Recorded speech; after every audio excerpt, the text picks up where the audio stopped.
And welcome back to Meeting of the Minds. Today we're here with our special guest, the great Peng-Peng Lee. Thank you very much for joining us.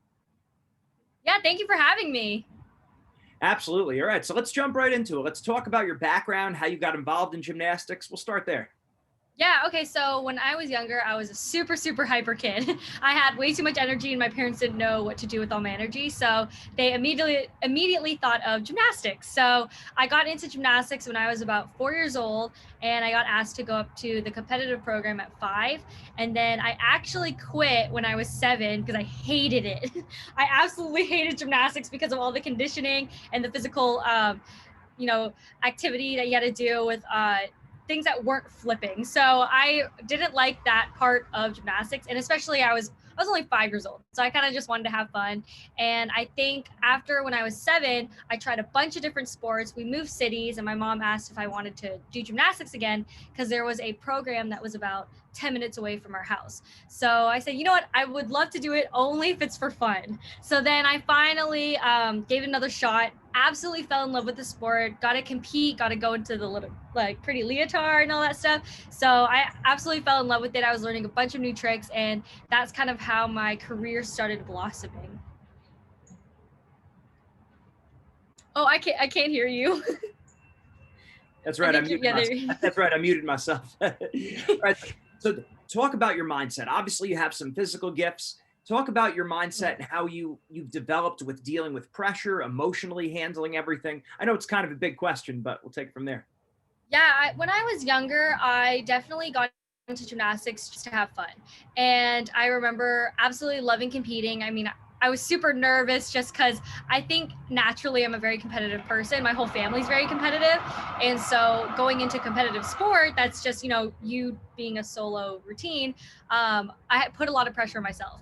Finally, when I was about 10 years old, I got into more of a national program. And so they started competing against the whole country. And then eventually you start competing internationally. Once I started competing internationally, I definitely could feel the pressure because there was a lot more attention on me that I never had before. And I think a lot of people were saying, that I could go to the Olympics, that should be my goal. I could actually win a medal if I work really hard.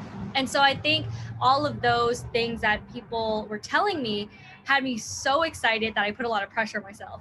And I think when I'm super excited and I want something so bad, I kind of forget that why I started the sport. It was just to have fun, just to enjoy myself. And so I definitely put a lot of self-pressure. There was no real pressure coming from my parents, which was great because they never pushed me to do anything. And they just wanted me to have fun, especially through injuries. And I think injuries was one of the hardest things about the sport is how to come back from an injury. And I had about 3 career-ending injuries probably during the time of my career. And I think the pressure for me really stopped after I got injured. And I would say that because I had so much pressure on myself. I wanted to do well, but I couldn't control injuries. Injuries it just comes with the sport. And so after I was injured, I definitely had to reanalyze and say, you know what, I'm just doing this for fun. No one's pressuring me to do anything. My goals started changing, which was okay. I had to be okay with having different goals. And I think that was the biggest thing in my head that I got really disappointed is if I didn't reach that goal, I felt like my whole world was ending, especially if you're a 13-year-old girl or even just 13-year-old anyone. When you're so young, you think your whole world is ending if you don't achieve your goal. But what I realized is that it's awesome to have a goal, to work towards that goal, but it's okay if goals change and shift every now and then because that just means you're turning into your own person, that you're, on your own path and that you're really adapting with life has to give you, and you don't have control over certain things, which I think when I was younger I wanted to control everything of the fact that I wanted to reach my goal. So I think I was so goal oriented, and now looking back at my gymnastics career, I'm okay with having that goal, really working towards it, and then kind of shifting. I'm okay with shifting my goals kind of midway just because I've learned that putting so much pressure on one goal, like per se the Olympics, and I tore my ACL right before the Olympics. I had no control over how did I know my ACL was going to tear?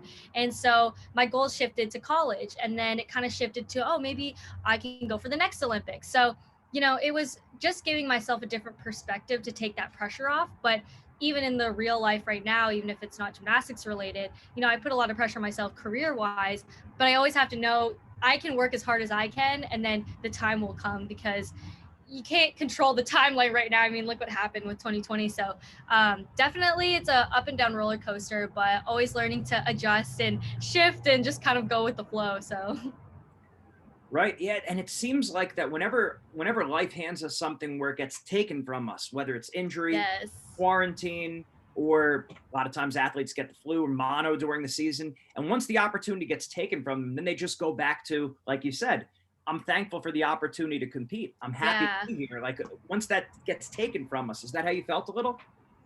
Yeah, no, for sure. I think when I got injured the first time with my back injury in high school, I was completely out for a year. The doctor told me I would probably never be able to do gymnastics again. He told me that if I continued, I could be paralyzed waist down. There was a lot of things going on with that injury. And it definitely just made me realize, there's so much more to life than just a sport. And that's when I started doing acting. I started taking up guitar lessons and just things that I could do. And so that's what I think a lot of the times is, even if something is taken away from you, I don't really think of it as, oh, this opportunity got taken away from me. I wasn't able to go to the Olympics. I wasn't able to go to all these different competitions. I think for me, it was like, you know what? I still got to live a high school experience. I was able to pick up guitar and continue my singing lessons and kind of work on all these different crafts that may have my body wasn't physically able to do, but I was still able to do other things. So that helped a lot with pressure. And especially when I tore my ACL right before the Olympics. And it was kind of one of those things. I had been working my butt off my whole life for that one event. I had taken a year off after high school just to pursue the Olympics. And so when I got injured, I really thought about, it just wasn't in my cards, which was okay. And it took a while. I went through like a full week of just being super depressed and really upset. And I think I needed that week to just get it all out of my system. And then afterwards, it was like, I still have UCLA to look forward to. I still have this opportunity that not a lot of people get. And I really had to just think about the bigger picture. And I was so fortunate to go to the Olympics as their team captain, but to mentor. So I didn't necessarily compete, but I was super honored just to be there. And I think that a lot of the times character really shines through over the things that you do during your life. And so I think I've really put that in the back of my mind, just on things moving forward, is having really good attitude, being positive, and also being very caring to others and respectful to others, just because you never know what's going to happen, but sometimes putting a good foot forward gives good things back. Makes sense. And I really like what you said Yeah. before about how saying that, of course, gymnastics was very important to you, but not just defining yourself as an athlete, but having interests outside of gymnastics. Talk about that a little bit, that balance, because of course you have to be all in if you want to be world class at anything. But then how do you also 100%. keep that balance knowing that there's more to me than just my sport?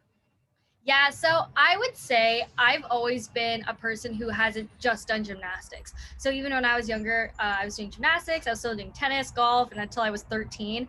And I would go to summer camps. My parents would put us up for like cooking camp, and like we would just try everything. And so I think a lot of the times there's a stigma that if you are so focused on one thing, you have to put 100% of your energy into that one thing. I think for me personally, with my personality, if I spent like 24/7 thinking about one specific thing, I would probably drive myself crazy, and I wouldn't do as well in competition. Because I think if I'm so focused forward on one thing, my mind puts so much pressure on that one thing. But for me, with gymnastics, I always did singing and I always did guitar and music on the side, or acting, just because those things weren't physical. They weren't taking away from my training, but it made me super happy, and it kind of completed my soul. If, I had one really bad day at practice, and then I could kind of go to my guitar and kind of go to my music and really let all my emotions out. And so it really helped me to be balanced. And even in college, I brought my guitar with me. I wanted to do other things with my friends, and it helped me stay sane in the sport of gymnastics, because I think if I put too much pressure on it, my performance wouldn't do as well. And I started learning that when I was older, that I almost put myself in a very robotic mindset when I was competing in elite, and I would be so nervous for competition. But then when I got to college, I started doing a lot of other things to help me compete, like the music, or just doing other activities that kind of put myself out of the gymnastics mindset. And it really helped me in competition, because I was looking forward to the meet. I thought about the meet a lot, and a lot of the times our training is in the back of our head already. We don't need to overtrain. I think there's a stigma of overtraining, and instead of a balance of, you know, calming your emotions down. That makes sense. Would there be anything that you would tell yourself at the competition that was a little bit different, you know, transitioning that helped you?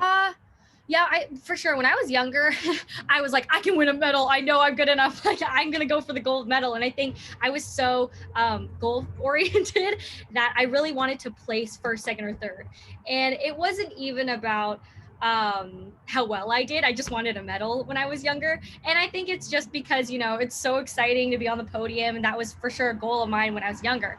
As I got older, it definitely switched, and it went more to, okay, I'm never gonna have this opportunity again. Why don't we just enjoy it? Because I realized that when I was so focused on the medals, I would put so much pressure on myself that I would end up almost overthinking and over exerting my energy into the wrong skills, like the wrong places. So I would either be so nervous that I would just wobble or just something would go off. But then when I got older and I realized, you know, I don't need to be so medal focused. I can just say, you know, let's just have fun. Let's just relax, enjoy ourselves, because that's when I compete my best. So I found out that when I got older, I competed my best when I was just super relaxed and having fun. And when I was younger, I didn't realize that. So I thought competition was serious business. So I really just focused on all the medals and the rewards. And I definitely learned a lot when I was older to switch my mindset so I could compete better. And as you said about music, that you said, did you maybe change some of the music you'd listen to like the day of competitions or anything, so it wasn't getting you hyped up, more like relaxing you, bringing you down, anything like that?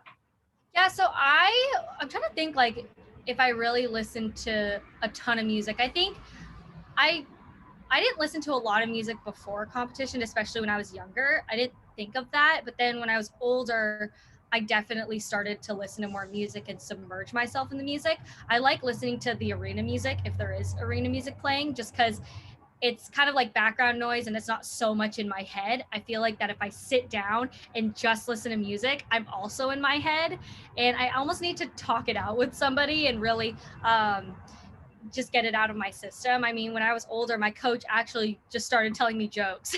So before I used to compete, he used to tell me a joke because I would get so nervous that he could just see me sinking into Serious Peng, and Serious Peng did not compete at her best. So he knew that to tell me a joke just to lighten the mood, just for me to chill out. And music was definitely more like arena noise. Like, I liked listening to the arena music. So I love pump up music. I love fun music. I definitely experimented with it. I mean, if I listened to slower, more relaxing music, I think I was too nervous because the song was like too slow that I had more time to think about my thoughts. But I definitely like hyped up music just to get my body going and kind of sing along with the lyrics. So anything I can sing along to is great. Excellent. Excellent. Now talk about, fast forward now. NCAA is on Yes. the line. I just watched your performance of the perfect 10 and won it for the whole thing. Yes. What's going on in your mind before that, knowing that everything is riding on that specific moment? Other times we could distract ourselves, but now here you are. Yeah. How do you keep it fun? That obviously the announcers Right. have been saying about, hey, look how relaxed she is. She loves the pressure. She's so poised, but you're still a human. How do you deal with it? Right. Oh, 100%. Oh my gosh. Great thing is that I had no idea what we needed. So it was great because I honestly thought I would need a 10.2 to win, because I thought we were so behind in the rankings that I don't think any of the announcers realized that I had no idea that we even had a chance at winning. So when I was up there, I was so nervous. And I think the reason why I was really nervous is because I just came off a 10 on bars, and this was my last meet ever. And I really wanted to do well for my teammates. And I think the pressure that I put on myself and the nerves that were coming was, this is my last meet I'm ever going to compete in my entire life. And I just wanted to do so well that I was thinking, like, I have to do well. Not even it's an option to not do well. But I think the thing was, is that I was getting so nervous. I remember telling Miss Val, and I couldn't watch my teammates. I was on the floor just like panicking almost. And I never do that during meets. Like, especially in college, I started finding my groove. And I wasn't getting as nervous as I used to in elite. And I told Miss Val, I said, I'm so nervous that I just need to tell you, but I'm just going to go up there, take my time, and have fun, because it was my last routine ever. So I said, why not, instead of thinking it has to be good, why not just soak the moment? Literally just take my time. Like, this is the last time I'll be on a beam competing in front of an audience. I'm just going to take my time. So I literally went up on the beam, smiled. And I just remember trying to enjoy the whole entire beam routine, because I said, this is the last time I'm going to be up on here in front of judges. So I might as well just take my time and just soak in the whole opportunity. So it ended up being a perfect 10, and it was such icing on the cake. And I had no idea we won until I heard a second wind of screaming. And it was probably the perfect way to graduate for me. Like, I couldn't have asked for a better way to graduate. That's right. That's like a movie ending. Like if they were going to make a movie, that'd be it.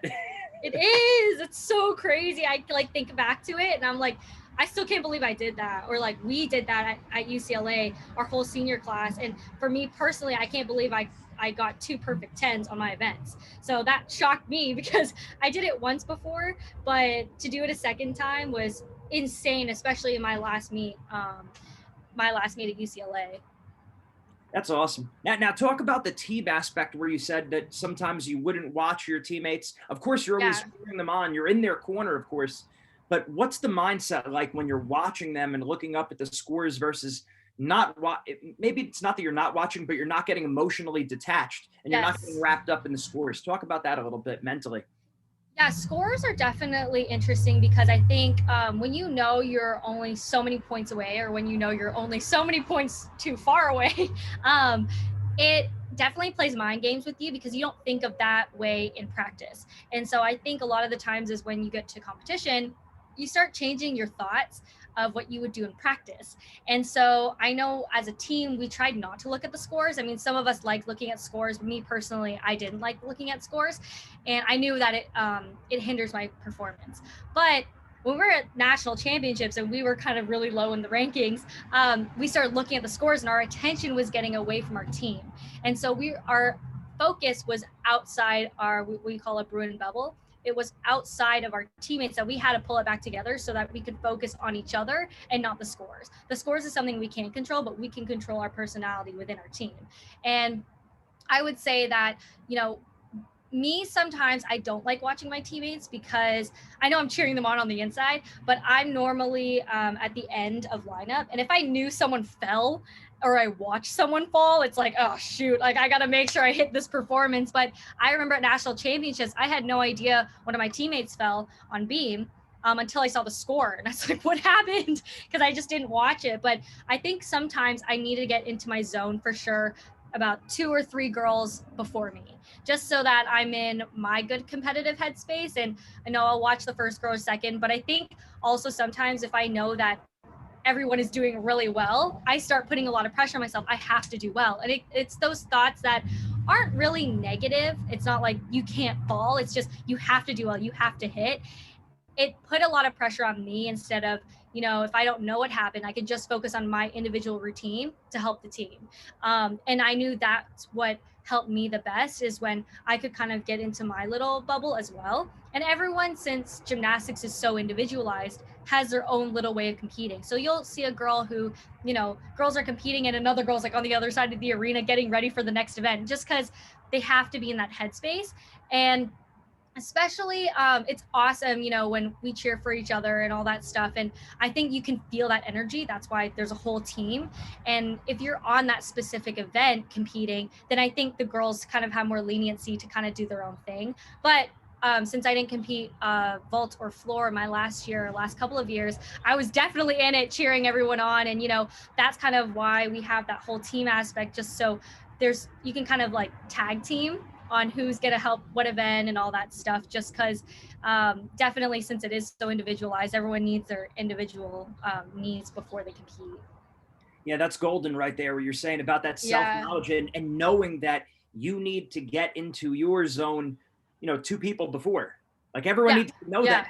How did you come to learn that? Was it experience? Did you take time to think about it? Did you go over that with a coach? How did that develop? It definitely was through experience. I think in college you learn how to compete well, because you're competing every single weekend. In elite, you compete maybe once a month, not even, maybe like once every 2 months. So it's definitely a lot different. You don't compete as much in elite, and I think that's why there was so much pressure on that one competition, because you work so hard, you compete, I take a 3-week break, 4-week break, and then compete again. But I think in college, since it's just go, go, go all the time, you finally get in a rhythm of, okay, I compete well when I do this. And since you do compete so often, And I think in college, we do a lot more pressure sets that you find your groove. And I think at UCLA, what they do a really good job is that you not only learn how to compete well, but you learn how to compete well with your personality type. And so everyone competes differently with their different personalities. And so it's great because, you know, there's not really one person on the team who has one personality that's like not like any others. There's always that one person, you know, who you can kind of talk to, how they compete or stuff like that. But I would say that at UCLA, we really understood ourselves more. And I think that's how we matured in the sport. I think the skills were there. We learned all the skills that we had to, but we had to mature emotionally. And I think that's something that was really, really cool about college gymnastics, is to learn how to compete and really get into your headspace, in a healthy headspace, in order to do your best. Awesome. I'm keeping about this. Every time I'm thinking like, okay, last question. And then once you say something, I start thinking about something else. So I got the Bruins bubble. You said that before. That's one of the things I wanted to ask you about. And the other thing I wanted to ask you about, what you said about different personalities. Do you notice any kind of trends with maybe what more extroverted girls need, more introverted girls, girls who are more perfectionistic versus girls who are more go with the flow? Anything you could comment on with that? I would say, so I'm very extroverted, and I'll comment on myself first. So what I needed was to definitely have fun, to like dance on the sidelines, to kind of just immerse myself into that environment and really just enjoy myself. So I would be dancing on the sidelines. I'd be like high-fiving people. I'd be like running around the arena, which is fine because that's kind of what I needed, not to be in the same spot. Other girls who are more, I wouldn't say introverted, but I think more, focus driven. I think they needed definitely to have their headphones in, to be in that headspace, to kind of sit there and visualize. And some girls needed to be angry to compete. They needed to be like mad, and so they could kind of just attack that routine. Other girls loved the pressure, so they loved when someone, you know, wasn't having the greatest routine. They could kind of go up there and kick butt. So I think really there's so many different competitive types out there, and I can only say what I've observed at UCLA, but it's really cool to see what everyone needs, because I know what I need is definitely not what other people need. If someone else was dancing and running around, they wouldn't like that at all. They want it to be, you know, more calm and centered. So it's really cool just watching, especially you have 20 plus girls on a team. So you're going to have 20 different personality types. Makes sense. Each one's got to find what works for them. Great. Yeah. Bruin bubble. Talk about that. Yes. Okay, so the Bruin bubble is something we called our little team, and it basically represents that our team is in ourselves. So nothing can penetrate the bubble, nothing can go out of the bubble. So your focus is always within each other. And we always said that, especially when there's a lot of noise, a lot of crowd noise, or maybe if we weren't doing well, we said, okay, guys, we need to get back into our Bruin bubble. Like we can't focus on the outside distractions. We have to focus on ourselves. And I think when we do focus on ourselves, we don't look at the scores. We don't, pay attention to what's happening around us. We're able to just do our best within ourselves, because that's what we're focusing on anyways. We're focusing on cheering each other on. We're focusing on hyping each other up. And the score we can't control the scores. So as long as we're having a good time and we're succeeding in our personal way, that's what the Bruin bubble is all about, is just making sure that everyone inside the bubble is focused on each other and nothing outside. Awesome. All right. Last question. If you're mentoring a young athlete, actually we can make this more personal than that. So I know a girl, Grace, 15 years old, serious gymnast, wants to compete in college. What kind of advice would you give her? Maybe some mistakes to avoid, or different mindsets, mentally, emotionally, keeping it together. What would you say? So I always tell people who are looking to go to college is, first and foremost, it may not be a mental thing, but I always say, look at the routines that the girls are doing and in college, just because if those are the routines that all the girls are competing, then you can kind of have a very more focused goal when you go to practice. You say, okay, I need this skill on bars, I need this skill on floor. And so it just becomes more focus driven goal oriented when you go to practice. So you're not like having that one goal of, I just want to go to college, but like, how am I going to get there? So it helps to, pick up the routines that you want to do, and that those routines you can work towards. Mentally, I would say that college is such a great opportunity, but it also is very competitive. And I think you see a lot of the great things in college, but I also would tell someone to be mentally ready to be a student athlete. student athlete, there's a lot of stress, a lot of ups and downs. You're a full-time student and a full-time athlete, and you're in college. And so college isn't exactly the easiest road to take. And so I would definitely say to keep pursuing your dream. I would also encourage them to pick like 5 colleges that they would like to go to, so they have options of where they would want to go. You know, really submerge yourself in the environment first to see if you like it. Go to the camps, go to talk to some of the girls on the team to see if they'd want to go, or see if they like it and if her personality fits that college. And also, I think when you're in practice, have that in the back of your mind, but also have fun along the way. Be proud of yourself for all the little steps that you take. Be proud for yourself of learning the one skill maybe that you got that was college level, or just be proud of those little steps along your journey, just because I know it can be frustrating if you have that one goal in mind and you feel so far away from that goal. But make sure you take that goal, work backwards, or for like, we always work backwards just because it's easier to have the goal than maybe like a month before have this routine and then kind of work your way. And be proud of every single step along the way. Every day, just think you're getting 1% better. Take 1 or 3 positive things from practice, and know that it doesn't all have to be physical. It could be mental too. So I think, if she is on the right track, that's amazing. And to be proud of every little step she takes. And I wish her the best going into and picking a college.